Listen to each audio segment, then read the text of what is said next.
May ilang linggo pa bago umupo ang bagong administrasyong Duterte, pero mukhang mamanahin na nito ang problema sa plaka ng mga sasakyan.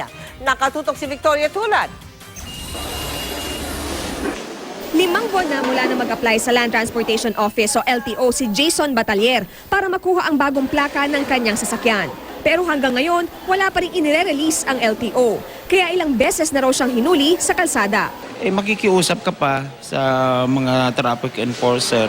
Ayon kay LTO spokesman Jason Salvador, hindi pa rin makapagpagawa ng mga plaka dahil sa Notice of Disallowance ng Commission on Audit o COA sa kontrata ng LTO at JKG PPI, ang kumpanya na gagawa ng mga plaka. Kabilang sa mga kinwestiyon ng COA ang procurement process ng kontrata. Sakaling payagan ng COA ang kontrata, hindi aabot sa June 30 ang paglalabas ng mga plaka.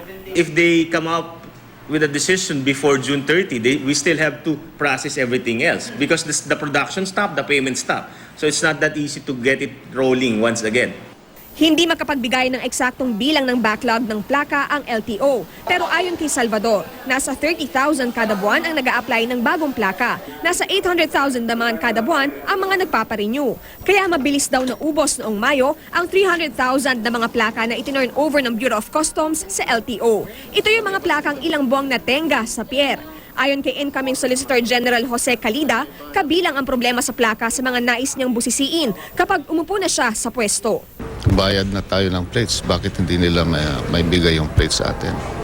Bagaman nagpapatuloy ang problema sa mga plaka, may magandang balita naman daw pagdating sa mga lisensya. Noong nakaraang linggo kasi ay binawi na ang writ of preliminary injunction laban sa kontrata ng LTO at ng supplier ng mga lisensya. Ibig sabihin, magpapatuloy na muli ang pag-iimprenta. Nag-emergency procurement ng license cards ang LTO. Bumili sila ng 350,000 cards para hindi na papel ang gagamitin na lisensya. Hopefully, it would really ease up the backlogs. At least, mararamdaman natin to towards the second week of July and hopefully, dire-diretso, wala na maging problema. Victoria Tulad, Nakatutok, 24 Oras.